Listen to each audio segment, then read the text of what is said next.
and the speaker of today's PG program. On the first day of this PG training program, the session was on applied anatomy of vitreous and retina. Today is the second day of the program. Several new participants must have joined today.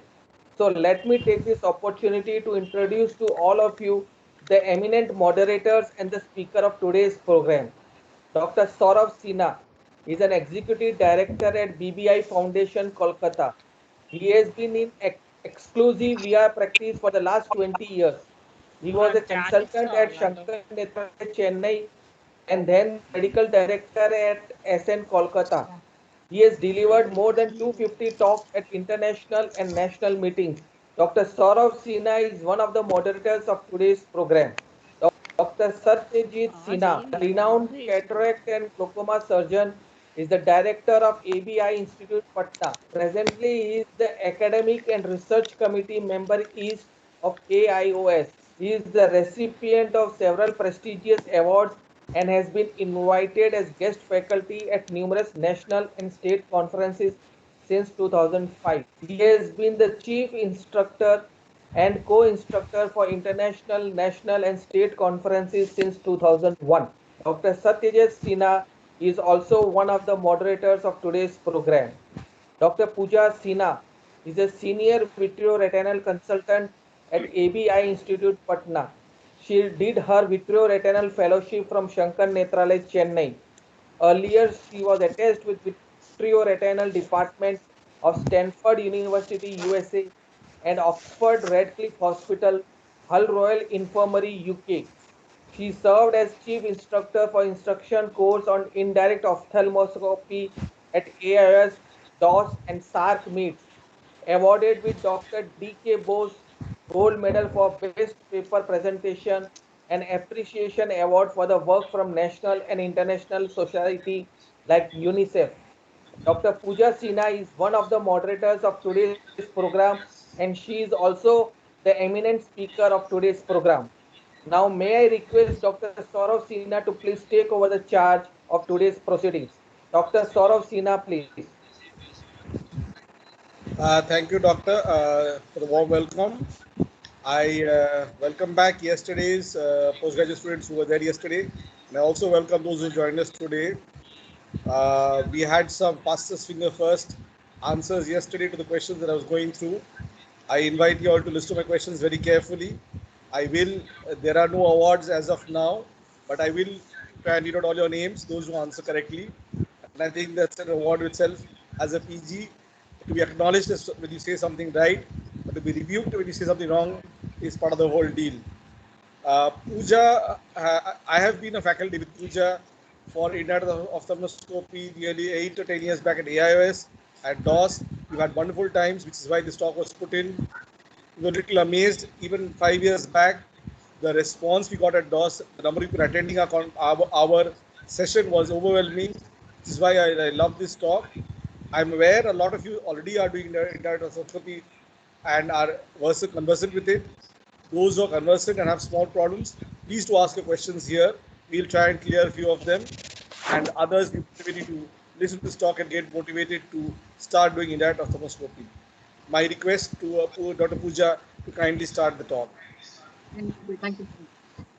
I'll just open my slides shortly.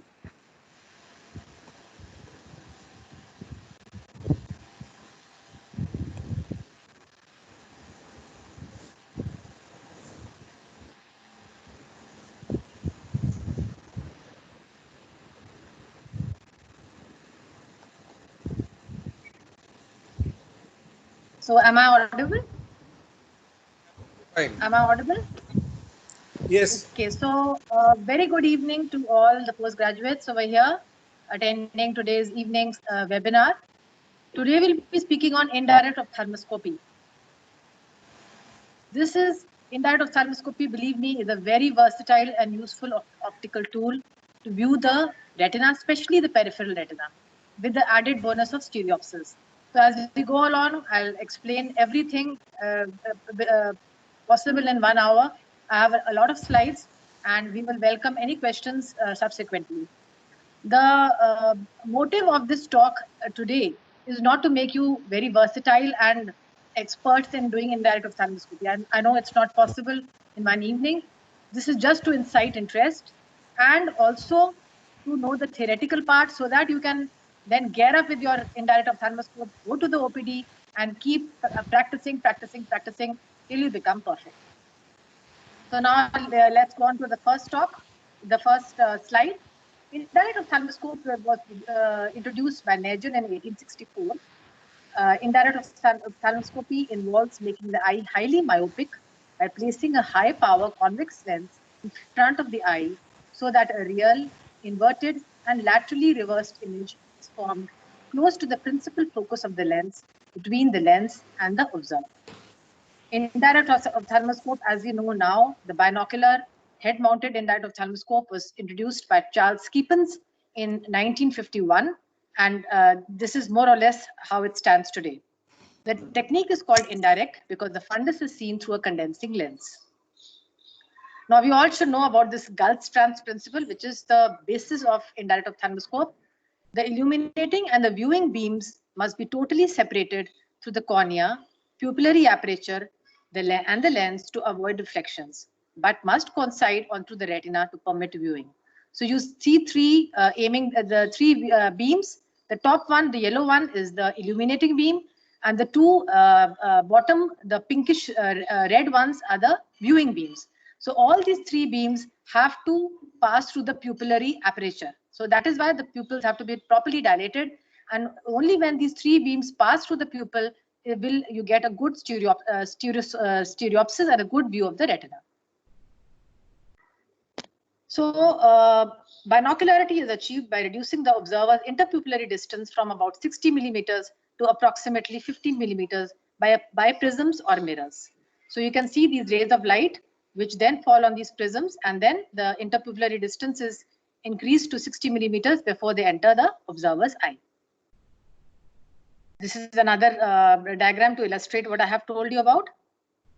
The examiner's eyes being further apart than the two viewing. Yes, sir. I'm sorry, I had to stop you in between. Can we go back to the previous slide, please? Yes. For the postgraduates, I know this is a DNB question. They have asked us a short question once in a while. This optical system of indirect ophthalmoscopy. Go back one slide, please. Another one? Yeah. This is the one. Yeah. That's it. So I know this is we being biology more based people, we being more medical people, physics, rays of light, convergence, divergence through lenses are not our cup of tea. But as ophthalmology postgraduates, this is expected of you. You will get this asked once in a while, even in spotters, even during Viva. Sometimes you will just be given the 20D lens and told what kind of a lens is this. They do deviate to what the intraocular lens is. Sometimes they can ask you what is the 20 diopter lens, how does one use it, what is the principle behind it. So you should know this name and the drawing that Dr. Pooja has shown over here. The next slide, please. Okay, sir. Can I go ahead? Yeah. So this slide also, these ones for the postgraduates, I think you have to learn these up, because if you get a question on this, you are expected to show some of these drawings over there. Dr. Pooja, thank you so much. Please continue. Okay, thank you. So now we go on to the parts of the indirect ophthalmoscope. Basically, you have two main parts. You have the top knob, you have the vertical band, the horizontal band, and then you have the front head mount, which houses the optical system and the illumination system. So I know that all postgraduates and all of us in the beginning are very, very excited to view what is there in the retina and what are the structures that we are going to see. But the picture that I've shown you here is just to make you, just to tell you that wearing the indirect ophthalmoscope has to be also done in a manner so that it is comfortable for you. It has to fit snugly on your head, not too tight, not too loose, because if you are in a hurry and if the instrument is not mounted properly, you will not give too much time to view the structures. Okay, so patience is required, and you have to tighten the top knob and the back knob in such a way that the instrument fits snugly. Now going on to the rheostat. This is in some battery mounted indirects now. It is there on the head itself, head mount. And otherwise you can have a battery system also, which I will be showing in my next slide. This is the battery system. Now the rheostat helps us to determine the intensity of illumination. Always remember that the intensity of illumination has to be medium. It has to be moderate. If you make it too much to the right, a very intense illumination, the patient will be very uncomfortable, and then you both will be in a hurry to finish off the examination. Now, what is this lever? The bottom lever. This lever can be moved to converge the illumination and the viewing beams. As I told you, this Gulfstrand's principle, you can see these three beams. Can you see it on the screen? This can be moved to converge them so that these three beams then pass to the pupil and the stereopsis can be obtained, even in small pupils. Sometimes the pupil doesn't dilate properly. It is only 2 millimeters. So then you use this lever to approximate these three beams so that then again they pass through the pupil. This is the adjustment knob on the top right hand side where the height and the angulation of the optics can be adjusted. Okay, everyone is following me? Now we come to the adjustment of the interpupillary diameter, which could be variable. It could be 60 mm for some, 65 for some people. So you just adjust the interpupillary diameter. This is the bottom lever to these push buttons to adjust the IPDs, just like you have in microscopes. Now there are two knobs here on the sides. This is for the filter knob, and you have 4 different colors here. You have the red free or the green, the yellow filter, and the blue filter. Okay, so you can adjust them depending on what filter you want to use. Now, any of the graduates want to know what are these 3 filters and what are they used for? No, why don't we, am I audible to Rasina here? Am I yes, audible? sir? Yeah, I had got logged out. I had got logged out. Why don't we ask, yesterday we had a very interesting thing. Why don't we ask the audience that those of you who know in the message box, why don't you inbox us regarding the red, blue, these filters, what they are used for, what lesions. We'll come back to this later on, Dr. Pooja, if it's okay with you. Yes, sir, it's okay with me. So we, if people have doubts, I can always answer your question. So these are the filters. And now there's another knob here. What does it show? It shows the different spot sizes. You have the small spot size, a little bigger, maximum spot size, and then you have the diffuser spot size. Okay, so the spot size is also useful in determining what is the size of the illumination that you want to focus on the patient's eye. The diffuser spot size, one we must all know, they can ask you in the exam, what is the meaning of that? This is basically for learners so that a diffuse soft beam of light can be focused onto the pupil. So now we come to a very important part, that is the centering. How do we do the centering? The centering has to be done against the thumb of the outstretched hand. Okay, like I'm showing in this picture. Dr. Pooja, can I speak in between? Yes, please. Yes, please. Yeah. Please go on. For the postgraduates, what Dr. Pooja is showing is absolutely fine by me. I also, for those who are just starting the radiotherapy, what I do ask them is, once you've adjusted the headband, the upper part of your thing, you're trying to throw the IPD, you've slid the inferior ones, and then look at the wall. I always ask everybody, look at the wall, close your right eye, close your left eye. You will see the moving here and there. Open both your eyes, see if it's centered, see if you see with both eyes kept. At the same time, the same spots on the wall. Walk away a little bit. It should become smaller initially, smaller, more larger as you walk away and close to the wall. And also at the same time, exactly what Dr. Pooja is doing, put your thumb up, right up to where you're in front of your, far away from you, up to your eye level, and look at the wall. And make sure that the thumb is, when you close the right eye and left eye alternately, you can see the thumb centered over there. It shouldn't be moving too much over there. Then you know that both your IPD sizes are fine and the image on the wall is fine, and you will be able to see the patient properly. Just jamming on the internet onto your head immediately the lens is not a great idea. We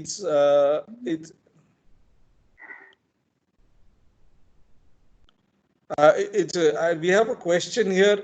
Shogoto's question. I have one question in one slide. You told IPD reduced by 50 to 50 millimeters. No, I don't think. I think maybe a C more. 1 minute.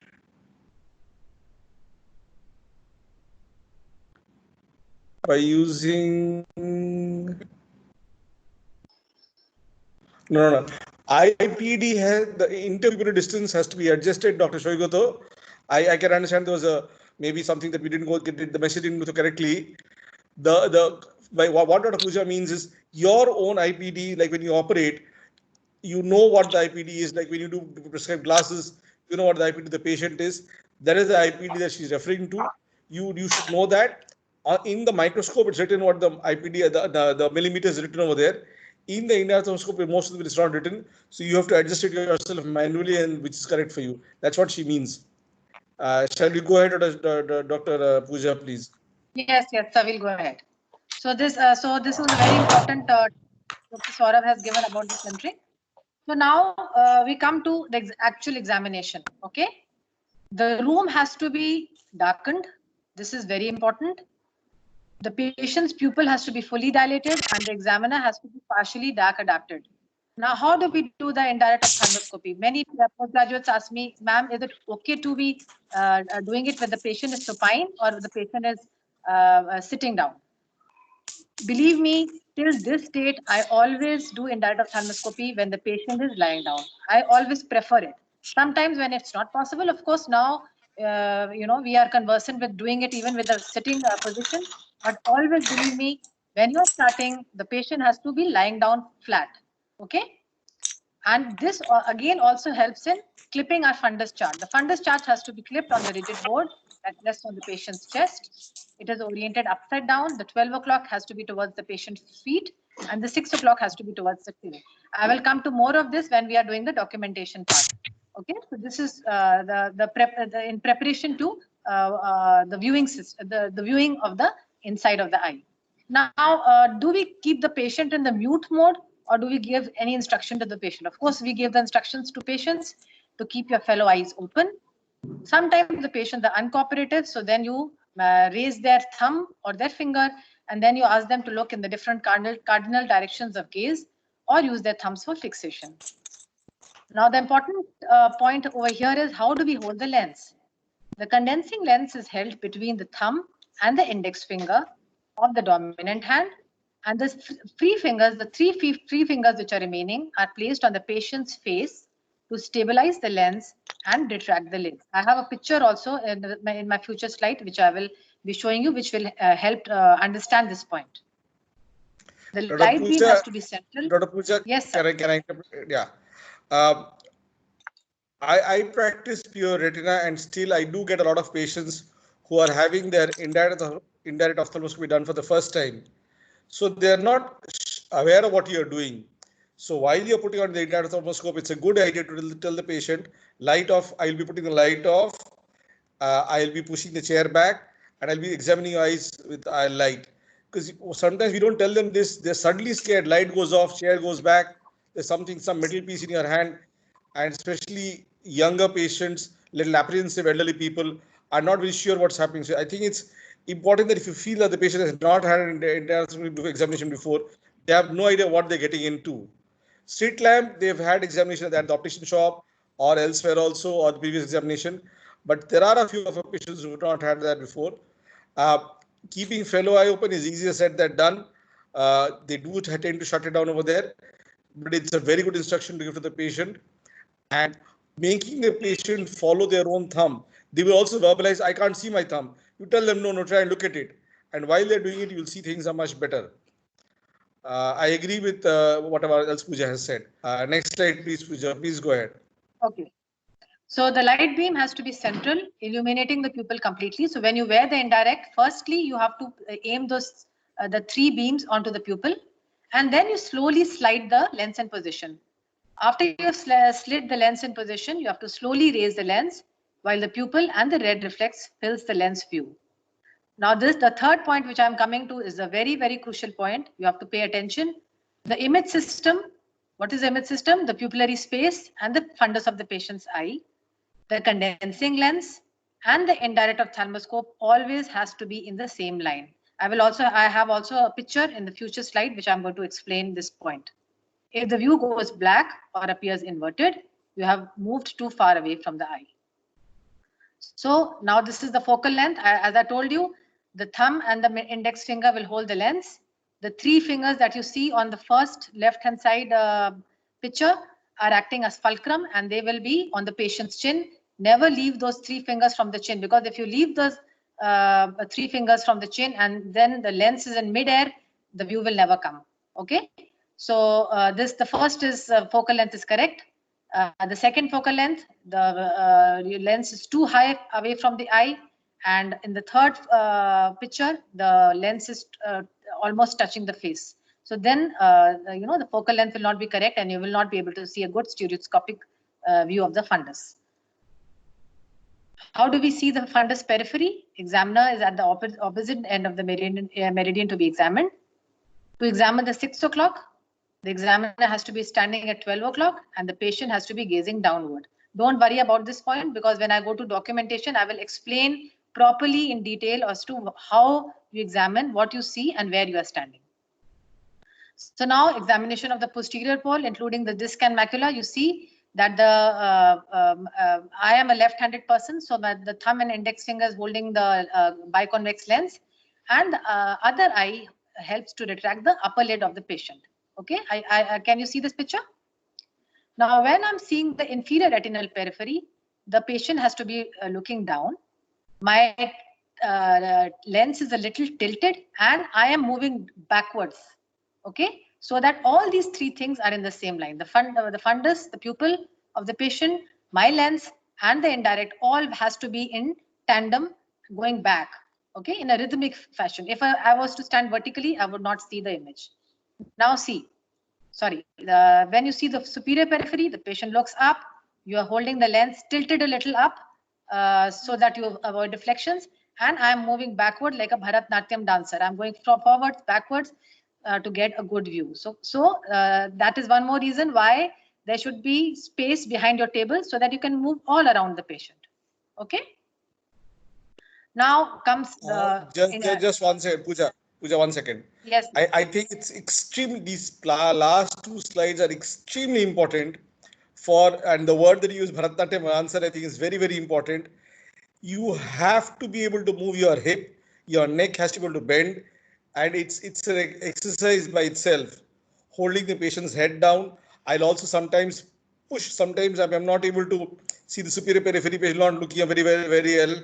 Exactly what she has done here. She has pushed the chin up a little bit. So sometimes if you don't ask the patient look up, you move the chin up a little bit also with your finger, tell the patient look up, bend your head backwards, or sometimes push the chin down a little bit. Sometimes if you're looking exactly what she's seeing now, if you see the left eye nasal periphery, you bend a little bit backwards, tilt the patient's head towards the right side a little bit. So this exact phrase that she used, Bharatnatyam dancer, is very, very appropriate over here.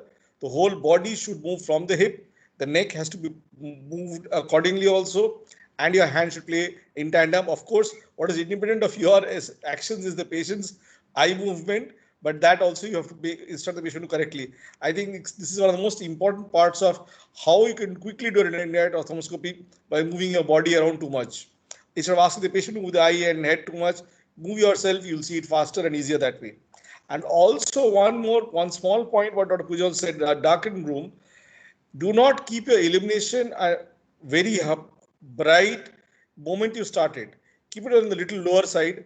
Start moment you see patients a little bit comfortable, patients coordinating with you, then maybe you can increase the illumination a little bit more. So starting with a high illumination and then reducing it when patient is uncomfortable, sometimes very counterproductive. Then you've lost the game over there. Patient will keep on moving their eyes, keep on moving their head, not looking to the light at all, will keep blinking their eyes. Then you are watching, I will start, then give a napkin, give clean eyes. It's a very tedious process. So when you start your endoscopy, sorry, yeah, I think we'll go ahead to Pooja after that. Okay. So now we come to a very important technique of scleral indentation. PGs sometimes ask me, ma'am, scleral indentation is a very painful procedure. So my answer to that is that if you do the scleral indentation properly, it may cause a little bit of pressure to the patient's eye, but definitely it is not painful. And the advantage of it is a lot, because you can get a clear view of the structures in the retinal periphery, that is the ora serrata, the posterior border of the ciliary processes. It permits kinetic examination, allowing stereoscopic view. Okay, so how do we do it? The thimble is placed in the index finger. The blunt tip of the depressor is placed on the skin of the eyelid over the area of the sclera to be indented. Now, if you're examining the upper fundus periphery, the eyelid has to be first closed.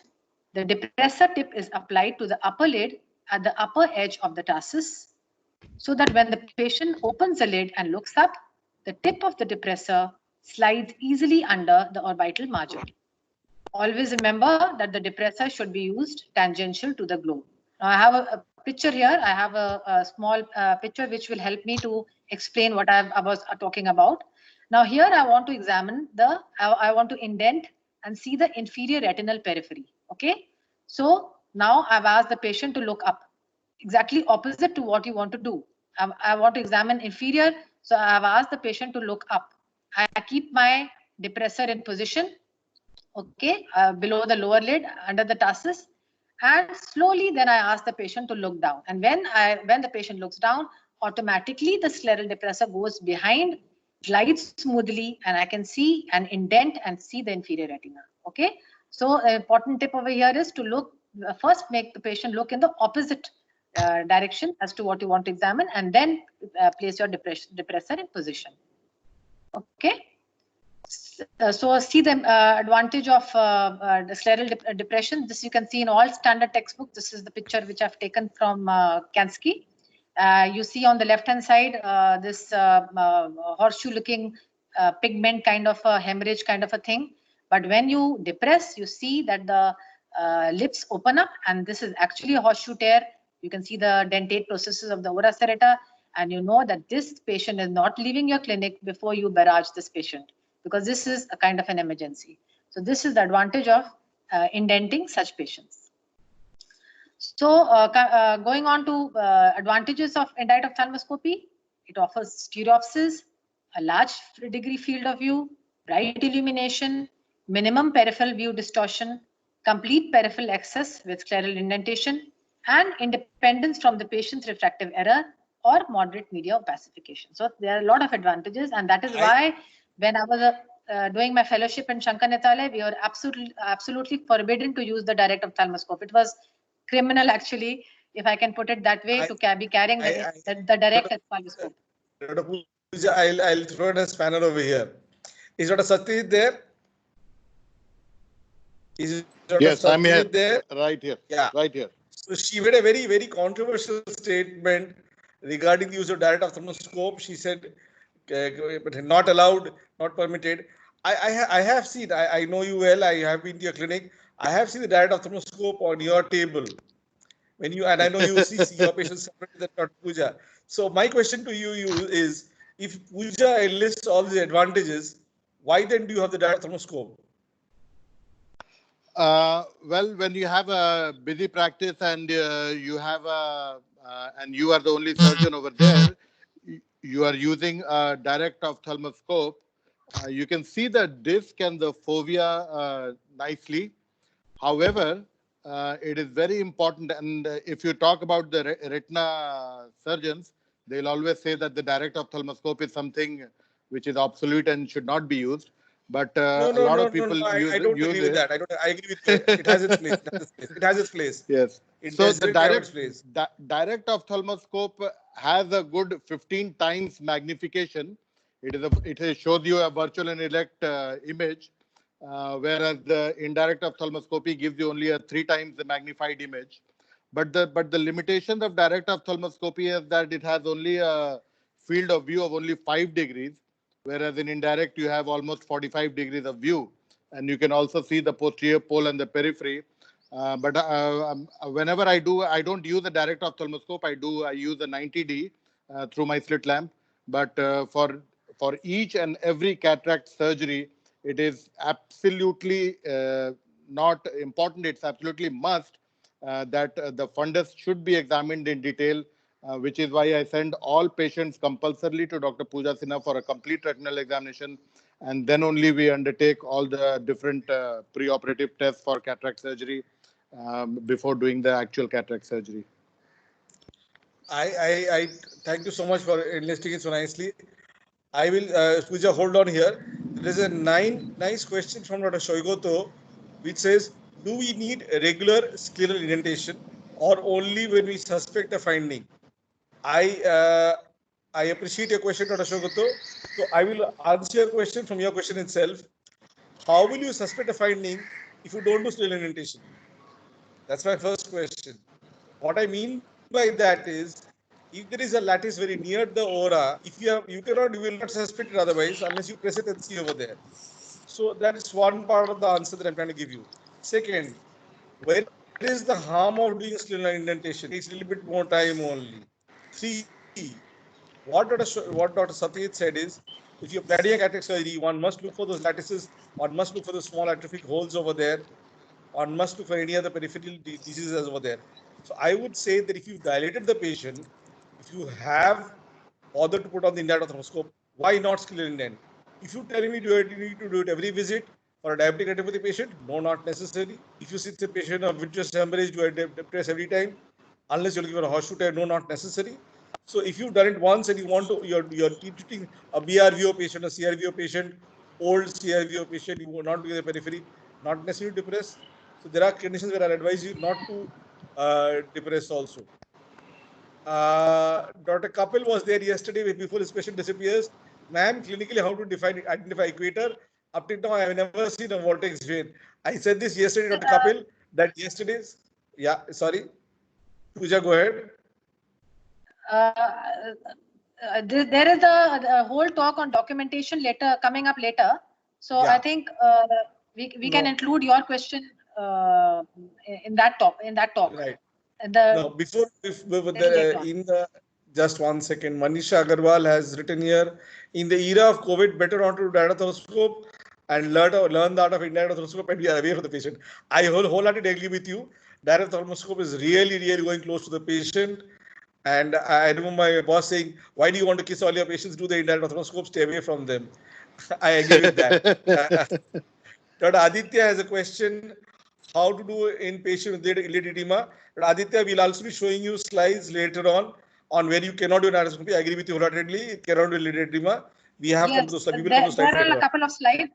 Yeah. Let's finish the whole and then I'm happy people are thinking in their mind and asking questions. That's nice. That means people are listening to the talk very nicely. Thank you so much.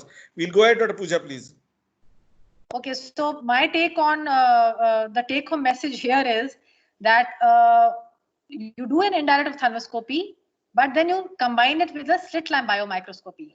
Okay, instead of doing a direct, you can do a slit lamp biomicroscopy, which will give you a 7.5x magnification and offer good stereopsis as well.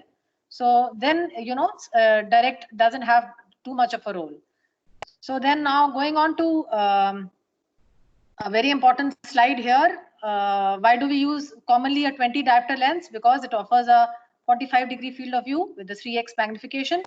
The last point here is very important regarding the condensing lenses. Higher is the power of the lens, the lesser is the magnification, but bigger is the field of view. So I have a good slide here. Okay, in the center you have the 20 diopter lens, and you can see that the field of view is almost 45 degrees and the magnification is 3x. When we do ROP screening, we choose 28 diopter lenses or 30 diopter lenses. The reason for that is that we want a very big field of view, okay, which will be almost 53 degrees, but the magnification comes down. That becomes about 2x magnification. And then if the diopter decreases, the field of view decreases, but the magnification increases. Okay, so this is an important point you have to understand. This slide everyone must know from the exam point of view. They will ask you differences between direct and indirect ophthalmoscopy. This is available in most of the textbooks, so you can go through this. Now, I'll just make a point over here. I have never used the 14 diopter lens. I have used the 30 diopter lens for babies, ROP babies, or the people a little bit small. One can see with that the 30 diopter lens because you can do it with little small pupils also. But I've never used a 14 diopter lens. I've never seen one also. So a lot of these things are textbooks. They ask the questions in exams. You need to know this. But this slide is extremely important. It's a very commonly asked question. Thank you, Dr. Pooja. We'll go ahead. So properly done indirect. Now everyone can agree with me. Saves the patient's eyes, saves your practice. You can sleep well. So now we come on to the clinical relevance of indirect ophthalmoscopy. How do we chart? What are the examples of peripheral lesions? Postgraduates asked me, and we have already discussed it just 5 minutes ago. What are the indications of doing indirect ophthalmoscopy? If you ask me, try to do it in all your cases. Okay, if you have a busy OPD, select the cases where you will require more time, call them the next day or call them at the end of the OPD. I think the slides have not moved ahead. We are stuck at those 3, 20, 30 and 14 diopter one on my screen at least. What about, can you see? We are seeing the 14, 20 and 30 diopter slide only. Oh, just give me 1 minute.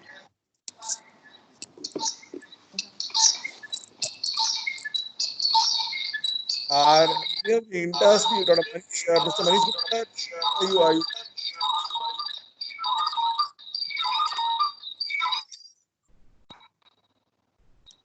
I'd ask, yeah.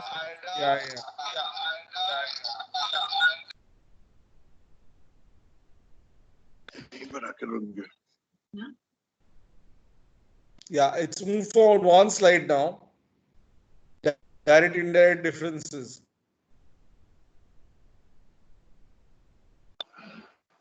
I think you've gone beyond this also. Yes. 1 second.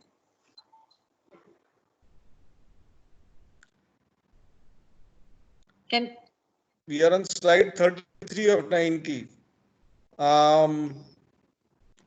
Manish Gupta ji, what slide are you seeing on your screen? It's the same slide, sir. Yeah. 33 of 90 is the same slide which I can see. So then the features direct from the presentation. And direct. Yeah.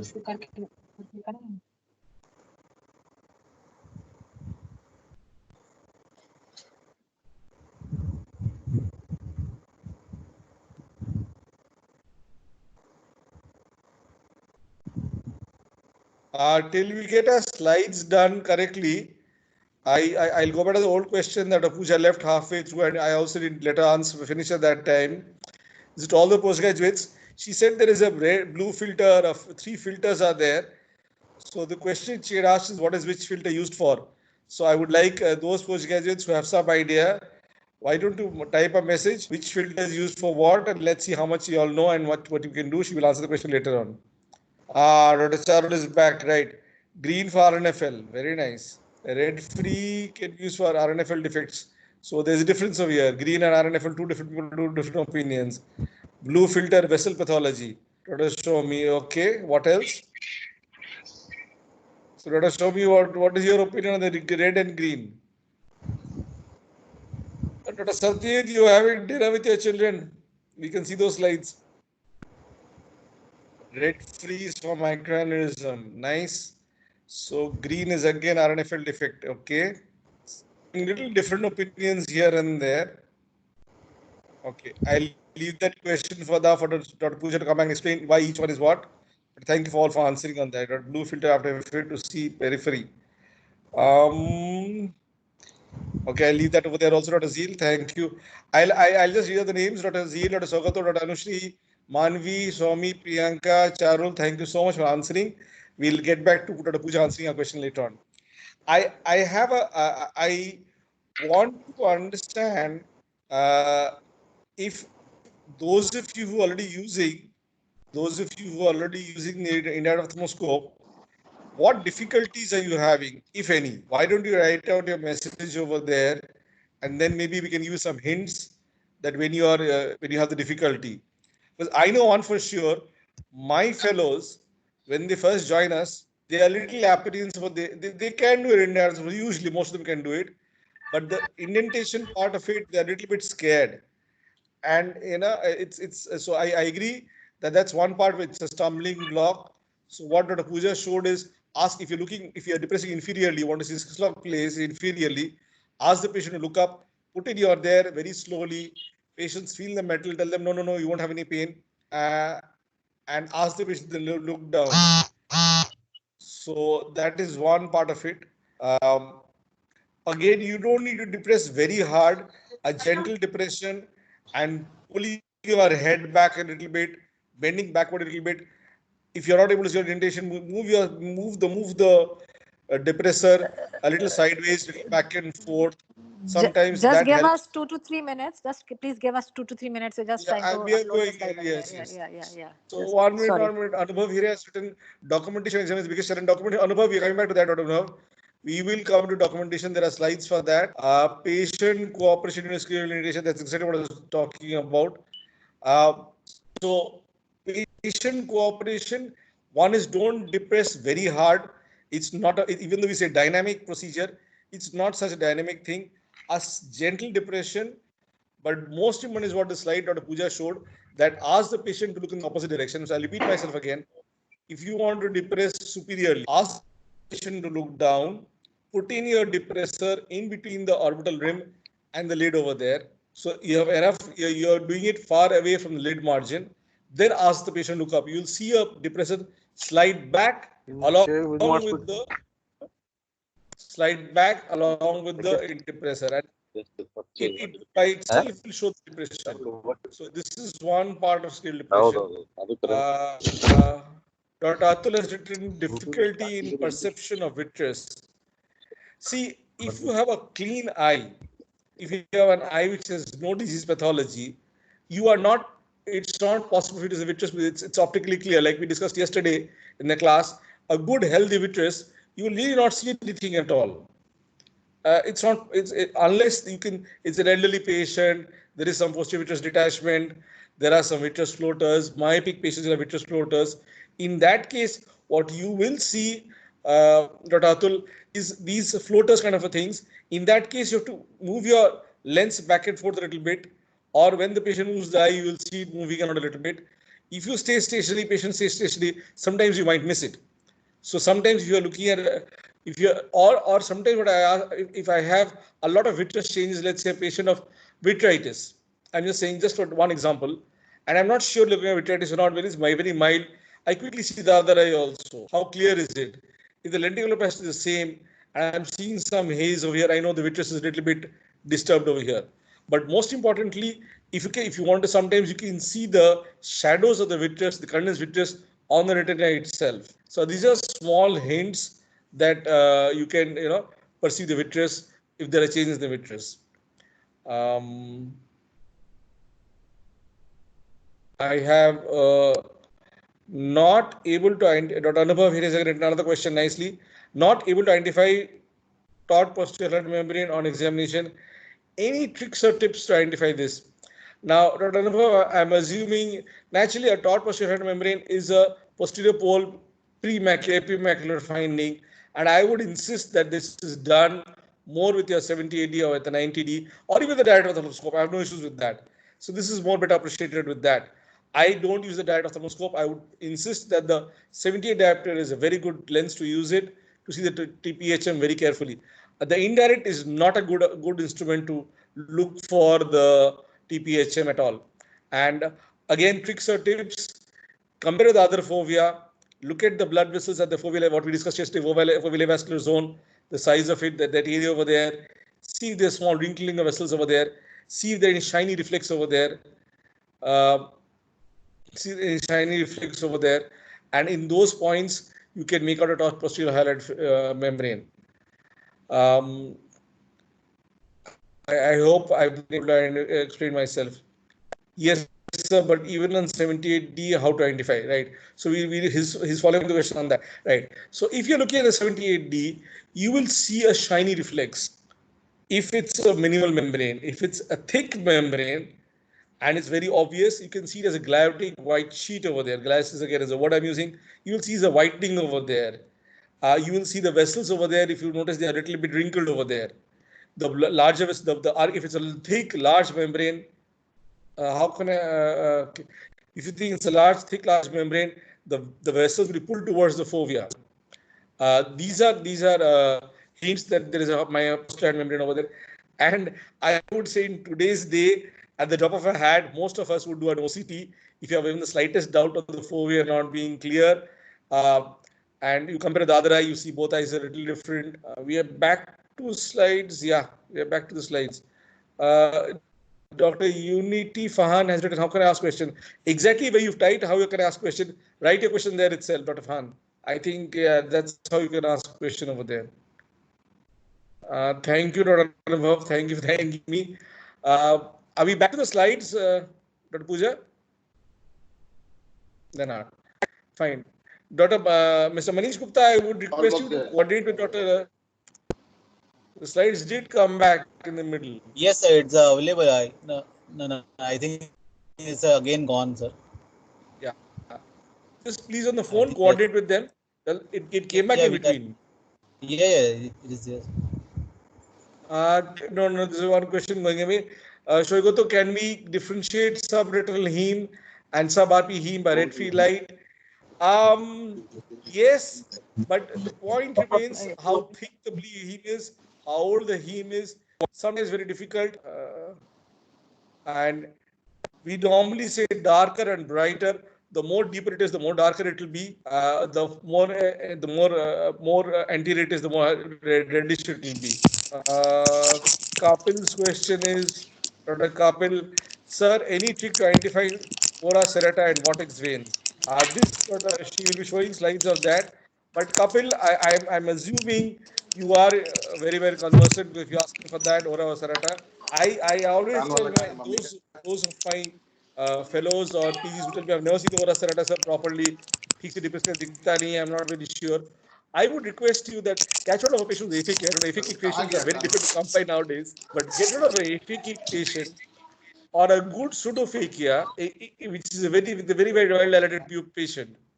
And in those patients, ask the patient to look far periphery, very. Yes, Satyat. And you will then see the aura over there. All college.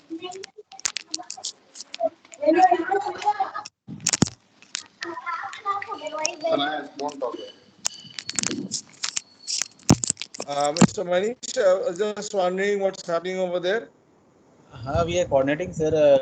Giving a call. The slide just came in and again. Yeah. So, ora serrata again on indirect endoscopy, the depression over there has to be very, very anteriorly. That means yeah, the slides are back. Can you see the slides? Yes, Pooja, they're fine. I'm extremely sorry for this delay. Let's go ahead. Yeah. Okay, so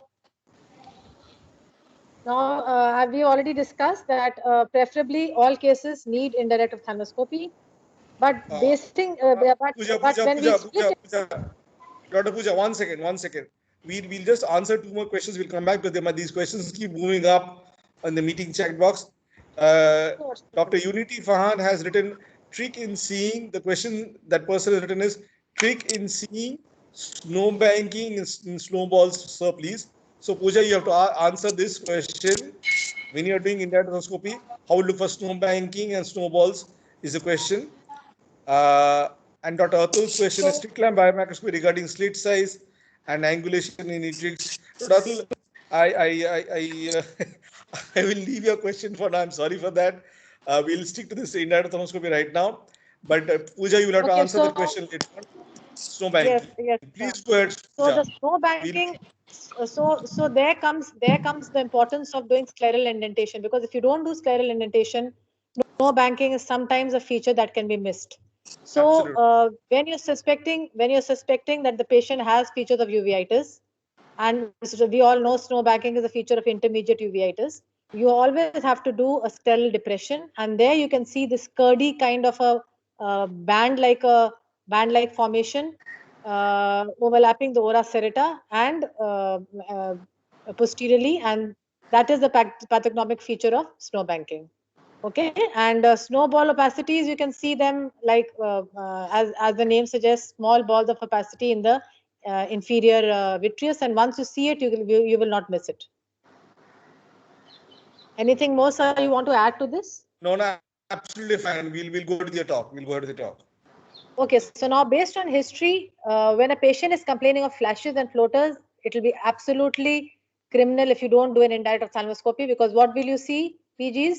You will see, you have to rule out horseshoe tears, retinal holes, an RD, and because these could be preceding signs for this problem. So flashes and floaters, a sudden loss of vision, we have to rule out retinal detachment, anything in the vitreous like a vitreous hemorrhage, anything behind like anything involving the macula, sudden loss of vision may cause, these lesions may cause sudden loss of vision. So you have to do an indirect ophthalmoscopy. If the patient has a history of blunt trauma, what do you want to see? You want to see if there is any kind of vitreous hemorrhage or if there is any kind of a choroidal detachment by doing a peripheral examination. If a patient is wearing high myopic correction, of course, retinal holes. If the patient is diabetic or hypertensive, of course, there are findings in the posterior pole, but you must also see the peripheral retina in those cases. Based on refraction and slit lamp examination, high myopes, again, iris tears, you have to look for corresponding signs of trauma inside the eye, or a hypopyon after cataract surgery. You have to rule out any kind of vitritis and other features of endophthalmitis in the posterior segment. Low intraocular pressure, when the patient has low intraocular pressure, what features you will see on the retina? You will see choroidal detachment, okay? So that will be missed if you don't do it indirect. So Bacodustron SLE, capillary hemangiomas on the face, you look for other retinal hemangiomas, and facial abnormalities. What are the pathological indications? Any kind of a retinal disorder, intermediate or posterior uveitis, as someone rightly asked, snow banking, optic nerve disorders, and intraocular tumors. It could be at any level. It could be on the optic nerve. It could be in the retina, choroid. Okay. So these are the pathological indications. Now, this is a very important point. If you have to announce that the patient is perception of light negative, it is imperative that you have to make the room darkened. Switch on the direct, the bright light of the indirect ophthalmoscope. Close the fellow eye and check properly once, twice, thrice before declaring that this patient is PL minus. Okay, and then before LASIK and in any other intraocular surgery, you have to rule out lattices and other peripheral lesions. Pre and perioperatively, if there's a suspected cortical or a nucleus drop, if there's a suspected perforation and squint and buccal surgeries, if there's a suspected perforation after periocular block, you have to look for suprachoroidal hemorrhage, you have to look for retinal detachments, okay? Or if there is a retrobulbar hemorrhage. Now comes a very, very important point of documentation, okay? And that is why I told you that when the patient is lying down supine, the fundus chart has to be clipped on the rigid board that rests on the patient's chest. Firstly, you have to be prepared with the fundus chart, okay? The fundus chart has to be oriented upside down.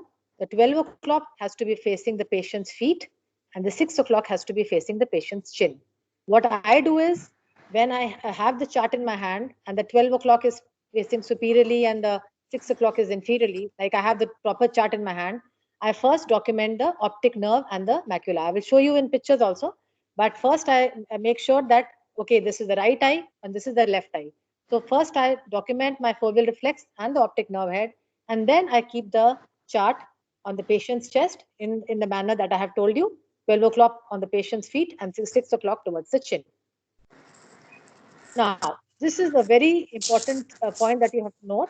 We always see the area of the fundus we are actually looking at, but the image of the lesion is reversed. Okay. So, for example, if you are seeing the right eye of the patient and you're looking at the superior-temporal quadrant, okay, somewhere between 10 to 11 o'clock or 12 o'clock, you are actually, and you see lesion there, the lesion is actually there. The lesion is actually in the superior-temporal quadrant. PGs have a doubt. Sometimes in the beginning, we also had a doubt, okay, We are seeing the lesion in the superior temporal quadrant, but actually it is in the inferior nasal quadrant. It's not like that. You have to make it very simple. Wherever you are seeing the lesion, it is actually right there, and then. Okay, it is actually right there. So if it is the right eye, superior temporal quadrant, the lesion is in the superior temporal quadrant. If it is the left eye, 6 o'clock position, the lesion is actually in the 6 o'clock position. Only what is the difference? You are seeing that it is upside down and it is laterally reversed. Okay, and but what you have to do is, wherever you are seeing the lesion, whichever quadrant you are seeing and focusing, you have to be standing diametrically opposite that quadrant.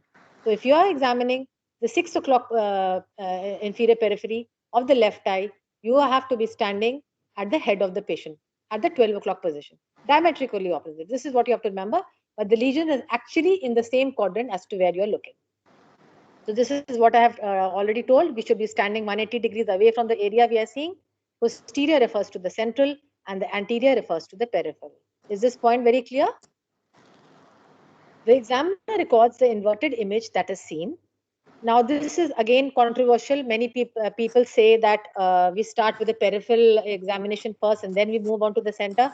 But at Shankar Nitale, we have been taught to first document the findings in the macula. Why? There are some advantages which I feel it is easier to draw thick caliber vessels when they are arising from the optic nerve. Okay, and that is easier to draw, and then you branch out in the periphery, because the opposite would be a little difficult. So that is my view. Dr. Saurabh, what do you suggest? No, What do you recommend? it's not the question of Shankaracharya, I totally agree with you. This is how it should be done, because you have to see the posterior pole first. That's easiest to see. So study your posterior pole, draw your disc, draw your macula, follow the vessels away from the disc into each quadrant, into each clock hour, and that's how it has to be done. And I think exactly what you said, I totally agree with you. That's how it has to be done. You cannot be seeing periphery once, coming back posterior pole again seeing. I do agree. When I was a postgraduate in my third year, because, and I say this with a lot of humility, most of my teachers were not doing indirect thermoscopy, because I'm talking about nearly 30 years ago, at the 25, 30 years ago. So I would keep a direct of thermoscope, see the fundus of the direct of thermoscope, put it down, put on the indirect, and keeping the patient lined up with the chart over there, I would start drawing again. So I agree. Okay, so that this tip is a very useful tip. And I'm sure you will not get it in textbooks. So this is the advantage of. Because I just couldn't figure out what the hell was happening. And then I remember when I joined, when I joined for my fellow, when I joined as a retina fellow, and where indirect was compulsory, I remember I was told that exactly what Dr. Pooja said. If you're looking at the right eye, supertemporally, and you're still confused the horseshoe tear there or not, in your mind, imagine that you're standing in that quadrant. Again, there is a question here by Dr. Anubhav Hire. Correct position to stand to examine the supratemporal retina. Diametrically opposite would be inaccessible. I do not agree with you. Why not? On any chair, in any proper position of the endoscopy, where the patient lies, where the patient sits, on the chair that you have, you should be able to go around all the sides. There is no question of inaccessibility. If it is inaccessible, you cannot examine that area. If it is a couch, it's what we have mostly. What we have nowadays in our OPDs is a patient sits on the couch, the sit up in front, then you move the sit up away, patient lies down backward, or you have an examination table and you will go all around it. So there is no question of diametric opposite would be inaccessible. It will be accessible. So if you are seeing supratemporally of the right eye, you are standing on the left side of the patient, little on the lower part, near the patient's left shoulder. I repeat myself again. If you want to examine the right eye supratemporally, you should stand on the left side of the patient, little bit near the shoulder, with the patient looking up supratemporally out in the right eye outwards, upwards, and you standing right opposite side over there. Conversely, if you're looking at the left eye 6 o'clock, exactly what example Dr. Pooja gave, you should be standing behind the patient's head and exactly ask the patient to look down at their feet. That's the only way you will see the periphery. Dr. Pooja, we'll go ahead, please. Yes, sir. And then the area from the disc to the equator is drawn quadrant by quadrant, following the retinal vessels, other fundus features, limits of the RD, etc. Okay, so this is another good chart that is available And this is how you clip the patient on the patient's chest, and this is how you are going to draw. Now, this is how the Amsler chart, this fundus chart looks like. What is the full name of this chart? Can anyone tell me? Amsler-Dubos chart. Amsler-Dubos Yes, chart. this is the Amsler-Dubos chart, DUBOIS chart, and it has 3 circles. You can see 3 circles here. So the innermost circle is it corresponds to the equator. The middle circle corresponds to the ora serrata, and the outermost circle is the junction between the pars plicata and the pars plana. So when you are drawing on the fundus chart, you have to draw the ora serrata first with black curved lines nasally, because you know that the dentate processes are more prominent nasally. So those curved lines come on in the nasal side, and then basically follows the contour of the ora on the left hand side. So how do we document the foveal reflex and the optic nerve head? This is an important point. Sometimes external examiners may ask you. So foveal reflex is in the middle of the chart. Okay, you make a small dot there, and the optic nerve head of the right eye will be somewhere between 1 and 5 o'clock. Okay, just 2 disc diameters away from the foveal reflex. So that will be on the right hand side, and because we all know that the optic nerve head has to be drawn nasally. And in the left hand side, it will be on the left hand. In the left eye, it will be on the left hand side. The foveal reflex will be in the center, and the optic nerve head will be between the 7 and the 11 o'clock. Okay, so these are the 3 lines. The fundus drawing is made in starting with the optic disc, and then you draw the retinal vessels, and then you can branch them out and reach up till the ora serrata. So any questions anyone wants to ask on this? Sir, are there any questions? Dr. Pooja, I have a statement to make over here. I recently had he's a senior retina fellow with me right now working with us. And I kept asking him, bugging him, why are you not doing big drawings? Why are you not charting out these patients' retinal detachment? And he said, sir, why I can take a fundus photograph. So my question to postgraduates is, on what, it's got a specific name to it. What fundus photograph can you take that you can see nearly till the ora? I will not say ora, nearly till the ora. What machine or what is the name of this? If you can post over there. We'll go ahead, Pooja. Okay, sir. So now comes color coding. Okay, once you have all the fundus chart in position, you know how to do the indirect. You're seeing the lesions very well. How do we color code them? So there is a confusing array of colors. We all know it is important from the theoretical point of view. You have to learn it up, but there are certain important colors and tips that I would like to mention over here. Okay, so first we just go on to this slide. Black color coding is for the retinal or choroidal hyperpigmentation, a buckle in the attached retina. Brown, anything in the choroid is brown. Okay, a choroidal detachment, pigment, melanoma, choroidal rupture, buckle in the detached retina is all color coded brown. Blue, we all know, an off retina, that is retinal detachment, a subretinal fluid, retinal thickening, the ora serrata, it could be black or it could be blue, lattice degeneration, okay, or retinoschisis, veins, they are all color coded blue. Then what is red? Red is attached retina, pre-retinal and retinal hemorrhages, microaneurysms, macroaneurysms, and arteries. What is orange? Any elevated neovascularization is orange. Purple is a flat neovascularization. Anything in the vitreous cavity is green. This is the common funda you have to learn. Anything in the vitreous cavity, it could be a vitreous hemorrhage, a CNVM, it could be cotton wool spots, fibrous proliferation, any media opacities, IOFBs, everything is color coded green. Yellow could be hard exudates, subretinal hemorrhage, or active chorioretinitis. So this is the fundus drawing. I've told you have to chart the foveal reflex and the optic nerve head. Pooja, I'll just stop you for a second here. Yes, sir. Those of you who attended yesterday's class, we said the size of the optic nerve head is how much? Can you type the answer over there? The size of the optic nerve head, and what is the macula size also? I want the answers to both of them to know. Somebody has already written yes, yes, yes.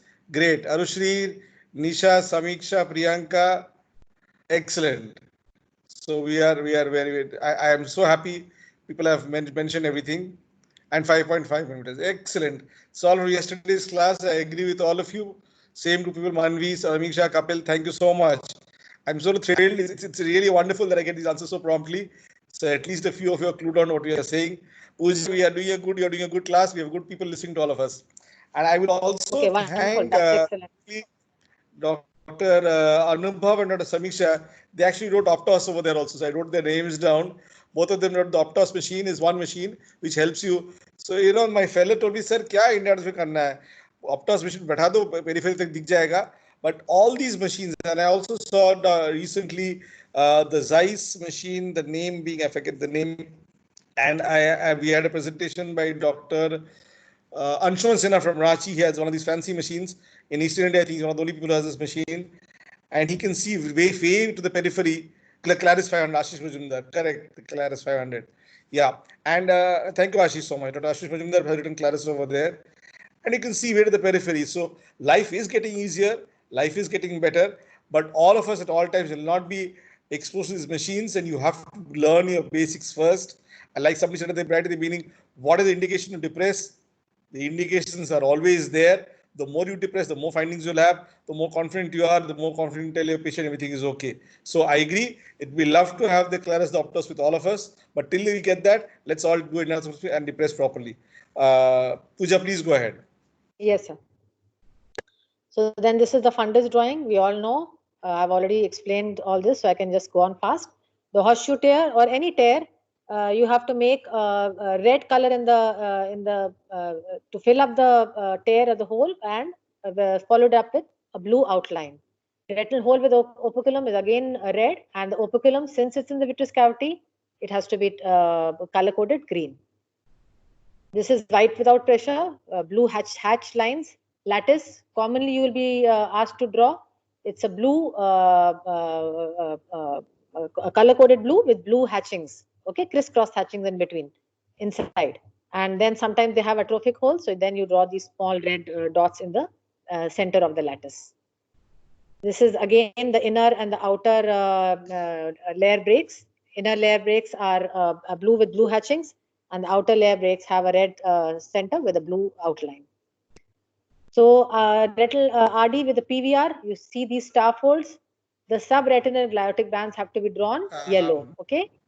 Yeah, I think slide has got stuck. Yeah. Please go ahead. Please go ahead. Is it all right, sir? Yeah. Yes. So this is the total RD. These are hemorrhages. Again, at the different levels, you have to draw dot and blot hemorrhages in red. You have to draw subretinal hemorrhage in yellow. Vitreous hemorrhage in the vitreous cavity, again, it has to be drawn green. And a subhyaloid hemorrhage could be orange or red. Choroidal melanoma, again brown. No confusion for that. Choroidal rupture, again yellow. Diabetic retinopathy, this is a very colorful fundus. Just 1 second, Pooja. Yes, I once had a fellow who came to me, sir, why do you all make things so difficult? Why can't you all keep the colors easy? And then somebody, the other fellow said, most of what you see, what colors they are, put in the same color. So hard exudates, soft exudates, put as yellow. If they look yellow, put it as yellow. Hemorrhages, whether it's dotted and blot, it's flame shaped, whatever it is, put as red. So there's no mugging up over there. Anything in the vitreous cavity, which means exactly what Dr. Pooja has shown over there, attractional detachment, that's a fibroscopal proliferation, a vitreous hemorrhage, what she showed before, or the operculum, anything in the vitreous cavity, put it as a green. I'm giving a very simplification to what she has shown, what she's showing over here.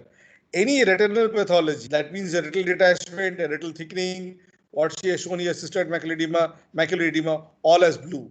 I'm making it very simple for you. But there is no shortcut to what she has just shown. Please don't mistake me. What she has shown is what you should know. But if you can't still remember, at least remember this much, that anything vitreous cavity is green, any retinal pathology is blue, the hard exudates, you see them as they are, the NVEs, the retinal hemorrhages are all as red. If you can't remember the things, anything with the choroidal level is brown, a choroidal detachment, a choroidal melanoma is brown. You can just remember these basic things also. I think will be enough for us also. But this is not a reason not to know all of them directly or correctly. So sorry, Pooja, please go ahead. Yes, sir. And then this is an amalgamation of all the different colors. That is why the diabetic retinopathy pictures look so colorful. So you have a CSME, which is color-coded blue. You have hard exudates as yellow. You have new vessels as red. You have a fibrous proliferation as green. So everything comes together in one picture. And then you have this choroiditis, which is, an active choroiditis, and this is yellow. And exactly you see yellow and you draw yellow.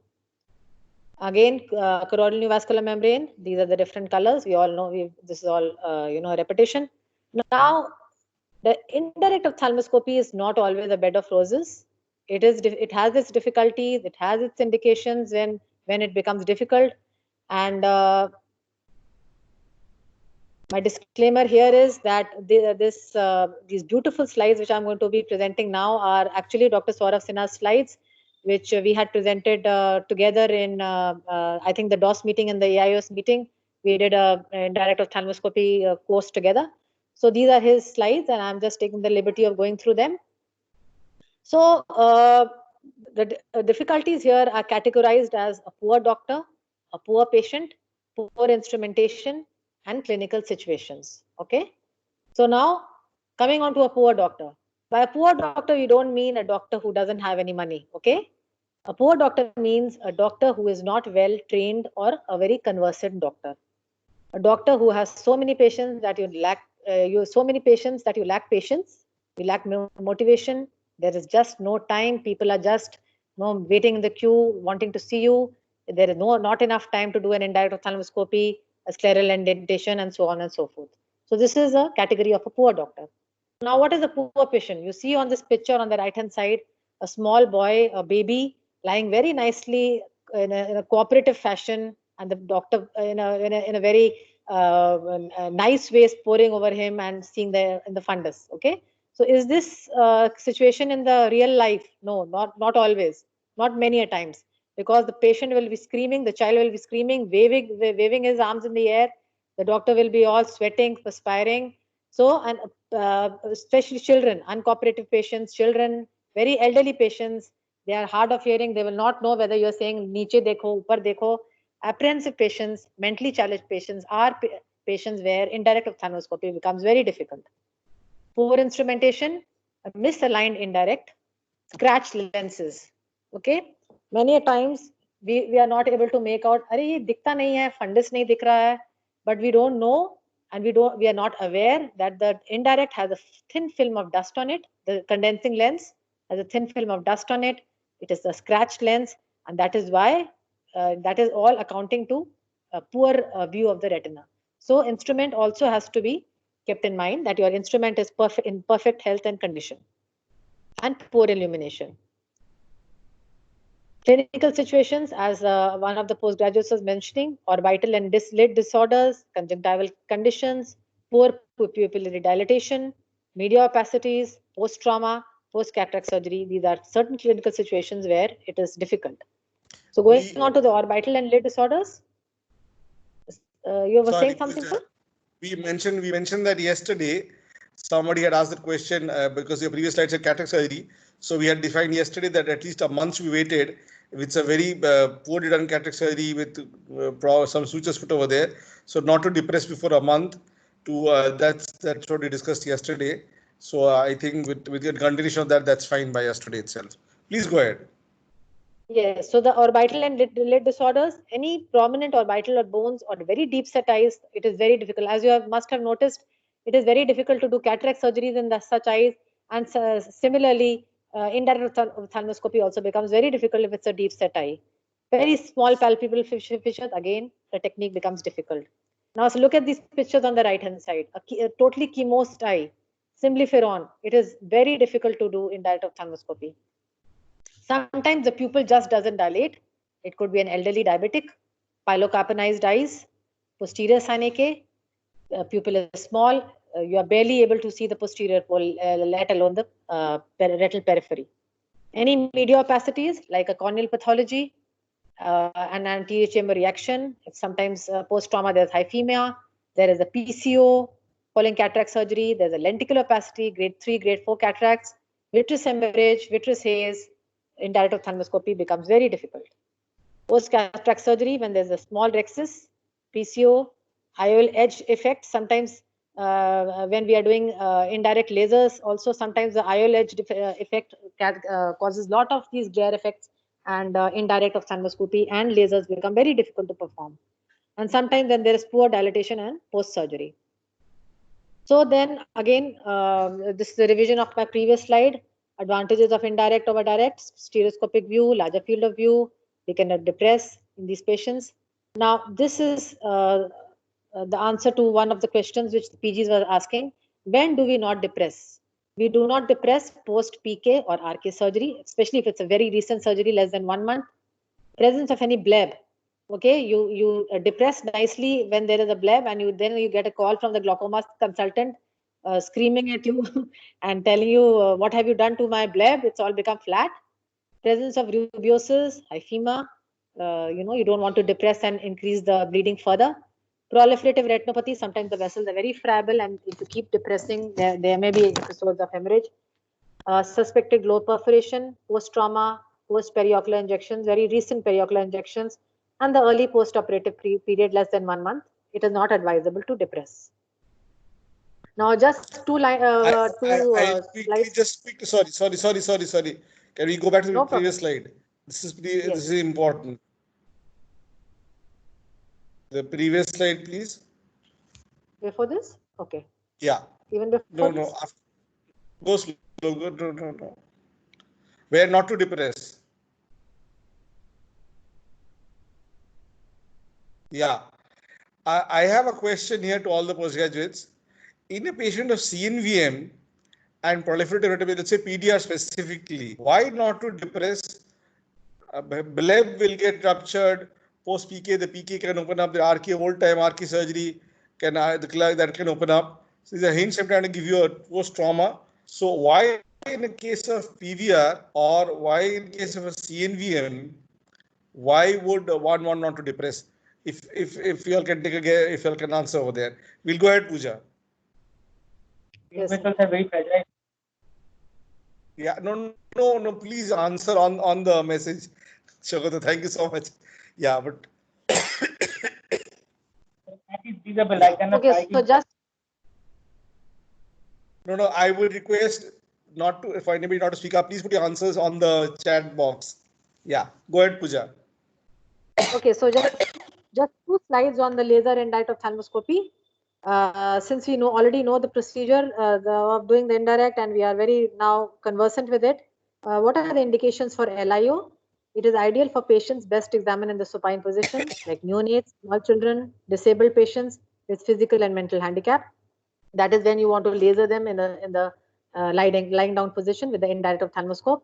When you are doing pneumatic retinopexy, a proliferative diabetic retinopathy with vitreous hemorrhage, because you can barely see the retina. Okay, you can see strands of hemorrhage, and then you see the retina, and then you see the hemorrhage again. So when you are doing an LIO, it's always better to laser such patients, and easier also in these conditions. Any vein occlusions or vasculopathies like Eales disease, peripheral laser photocoagulation beyond the arcades in PDR, or barrage around the HST, or a peripheral tears close to the ora serrata, your work becomes much easier if you have the LIO in hand. Laser around lattice degenerations in myopes, peripheral retinal hemangioma, ablation of peripheral avascular retina in ROP, a laser in Coats disease, because we all know these are peripheral diseases, and treatment of retinal tears immediately after buckling procedures of the sclera. So now I'll just end my talk here with just a couple of nice pictures, which you can see only when you're doing an indirect ophthalmoscopy. See this fresh RD, you see this bullous retina floating up in the vitreous cavity, and the peripheral view is very best appreciated if you do an indirect ophthalmoscopy. These benign degenerations are absolutely, you will miss them if you don't do an indirect ophthalmoscopy, because they're all peripheral. Okay, these different degenerations that you have. This is a picture of a lattice degeneration. You see this black patch with these hatched lines. So this is a lattice. It's a peripheral retinal view, and only when you do an indirect you will see it. Breaks in the lattices, snail-type degenerations, and acquired retinoschisis. This is a retinal hole with a freshly lasered mark. All the fresh laser mark also have to be coded yellow as you see them. So this is again a peripheral retinal hole. Snow banking, as someone was asking me, with these cotton ball opacities, these inner and outer retinal holes, endophytic retinoblastoma. Sometimes you have peripheral tumors. And stage 2 ROP, stage 1 ROP, when you see the demarcation line, when you have to see the new vessels, the proliferative ridge, okay, that only is possible if you do if you examine the peripheral retina. So thank you for your kind attention. One more point I would like to make to all the postgraduates is, when you want to start doing indirect ophthalmoscopy, choose the easy patients first. What I mean by easy patients is patients with high myopia, good, nicely dilated pupils, clear media opacities, cooperative patients, educated patients. These are the patients where you should start your indirect ophthalmoscopy, preferably. If you choose the patients where I've shown difficulties in doing indirect ophthalmoscopy, like small pupils, hard cataracts, then you will get little, upset because you'll not be able to see what you really want to see. So thank you for your kind attention, and I'll be happy I can answer some more questions. Over to you, sir. Yeah, I'll just acknowledge Dr. Kapil, Dr. Priyanka, Dr. Manvi, Dr. Swami for giving correct answers to why we shouldn't depress. Very nice of them to have replied back over there. Very kind of you, all you doctors. These are places. Also, we had a question at the beginning. Somebody had asked lid edema. I agree with you. Lid edema, it's better try to definitely should not try and depress that patient. And the slides that Dr. Pooja showed, chemosis patient and all, better not to depress. Early postoperative cataract patients, these trauma patients, if you think there's a globe rupture, I'll just stop. There's a question from Dr. Aditya. Can you interpret disc edema in B-scan in patients with media opacities for lumbar puncture referral? That, my friend, is a very loaded question. And I have been doing ultrasounds for nearly 25 years now. And take my word for it, unless the cupping is very severe, more than 0.6, 0.7, it is extremely difficult to comment on the disc cupping, and especially if you're spreading a patient with lumbar puncture. I think one should be very, very careful in today's time, and I would strongly suggest not to comment on the B scan, whatever you see for a lumbar puncture. I wouldn't agree with that. That the lumbar puncture is being done based on your interpretation of disc edema on the B scan. No, not really. I wouldn't bet my skills on that. Having said that, I have always told my fellows to pick up your ultrasound skills, B-scan skills, what I have always insisted upon is what you should do is those patients like Dr. Pooja said just now, where you can see the CD ratio is very high, it's a 0.8, 0.9 disc, you can see it's an obvious cupping, no plus minus 0.3, 0.4, start doing B-scans in them. That means a pseudophakic, clear media, obvious glaucomatous disc, obvious optic atrophy with, a large amount of disc cupping, start doing B-scan in them. You will see for the amount of clinical finding that you have, the B-scan findings are very, very subtle. So this is how you pick up your skills. I've always maintained that you have a patient with a clear media and you have a traction detachment in them. These are the patients you should do a B-scan to pick up B-scan skills. Of course, to answer your question specifically again, if a patient is sent to me for lumbar puncture referral, based on my finding of B-scan, I wouldn't comment on that. I'd just give a very, very, very guarded statement over there. Sir, Dr. Pooja, there's a question from Dr. Kapil. Sir, what is the... One sec. Manish? Manish? Yes, sir. Can we take it from beyond 6:30 also? Yes, sir. We can continue for another 15 minutes. No issue. Thank you very much. Please continue. We can Dr. continue. Sarojana. Yeah, there is a question. It went past. The question has gone past, has gone up. On the virtual image and the real image, I missed that. Dr. Samiksha has written crescent sign dyslipidema. Again, I'm not able to understand what she means by that. She's answering somebody. Please be a little bit more specific in the message writing, because whether you're answering somebody, you're asking a question, I'm not able to follow over there and the talk at the same time. So I'll request all of you to make your questions a little specific. I'm not able to follow over there. Manvi Agarwal, as Dr. Manvi has asked, ma'am, all the written declarations. I think you may have been asking this point. What maybe you are trying to ask is about the documentation. Okay, the way we document this reversal of images. I don't know if that was the question.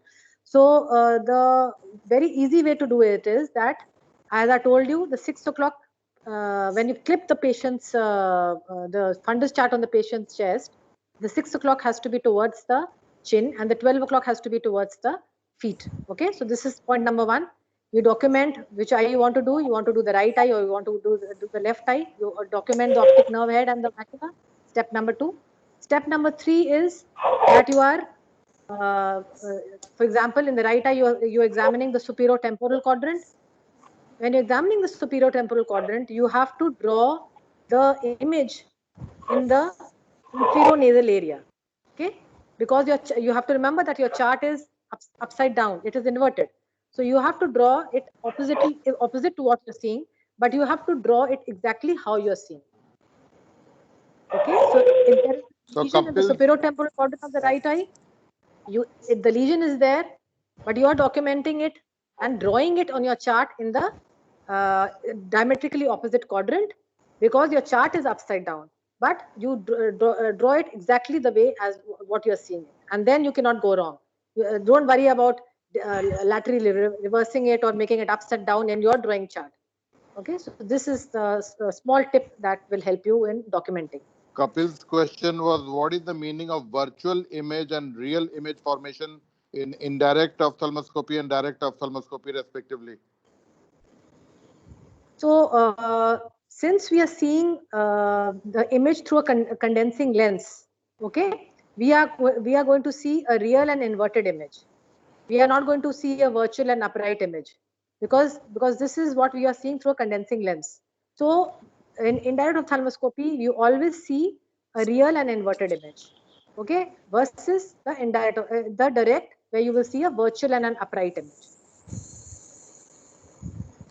There was another question Dr. Manvi had asked. Ma'am, are all little degenerations drawn in blue?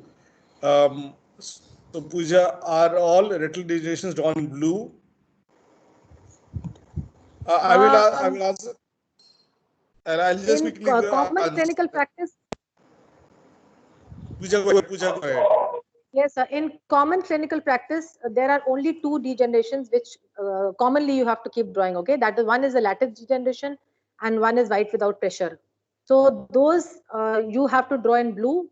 The lattice will be blue with blue hatchings, and white without pressure could be just a line with you don't make a complete cylinder out of it, just a line with a concentric line with small vertical lines on it. So this will document the white without. I will quickly say 2 or 3 points in my practice what I picked up. I once had somebody referred to me, sir, nasal GRT hai, and I am looking at the fundus. I'm wondering what am I missing, because I don't see anything nasally. And I called that person. I said, "By this patient, right? You said nasal GRT. What?" He says, "No. It's totally blue nasal side." What I'm trying to say here is, this is Pooja is already smiling. This is a patient. This is a person who was very nicely, very diligently doing indirect ophthalmoscopy, but was not depressing the patient. Not the patient, the eye of the patient. Now, the white without pressure, actually it looks so bluish sometimes that it is, at the first look, you might actually miss it for retinal detachment. Quickly, if you depress over there, you'll see, no, it's attached retina over there.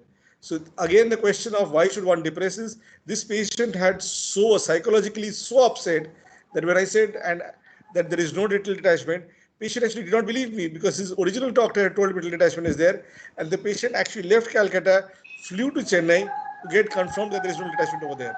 So what I'm trying to say is, it's important to indirect ophthalmoscopy, but please be a little careful with your findings.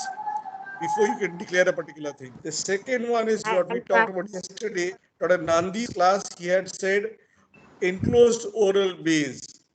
He had mentioned that yesterday's anatomy class of the retina.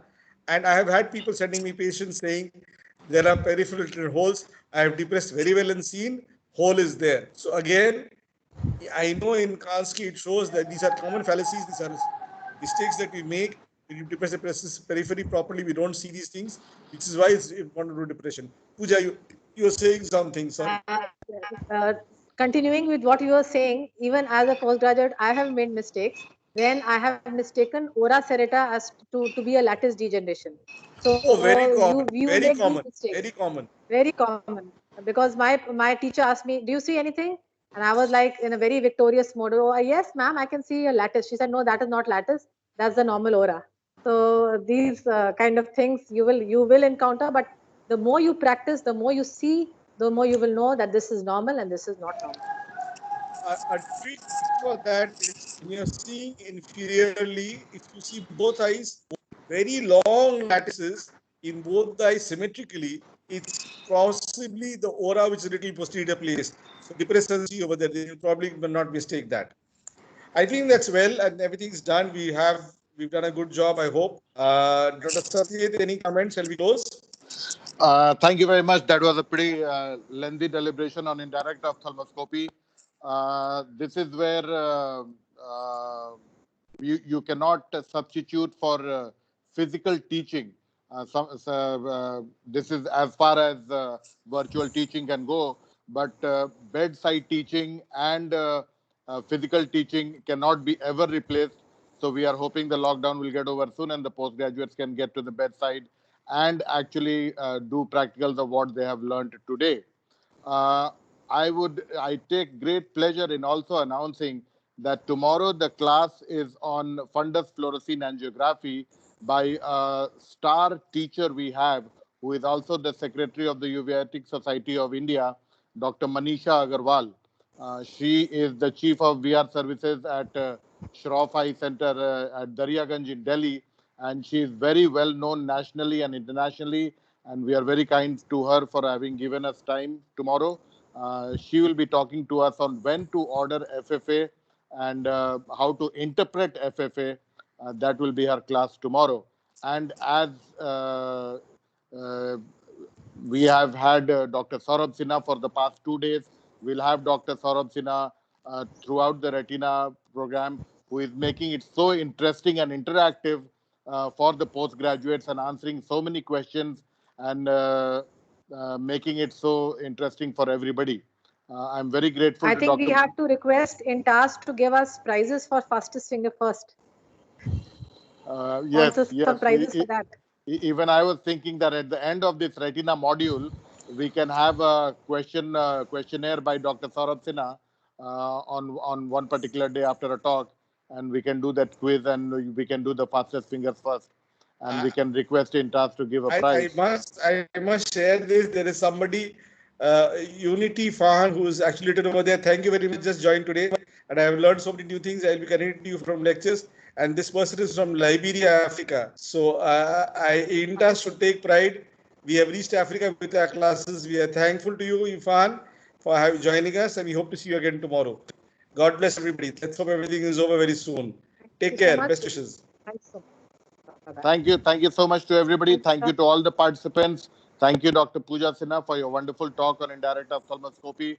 And we'll have you with us every day as a moderator also. Thank you, Dr. Saurabh Sinha, for making it so interesting. Thank you, INTAS, most of all, for making this all happen. Thank you so much. Goodbye and good night until we see you tomorrow at 5 p.m. Thank you, Dr. Shashikant. Dr. Shashikant, thank you so much. Thank you, sir. Thank you, everybody. Thanks a lot. Thank you so much. Thank you. Thank you, Dr. Pooja. Thank you. Thank you.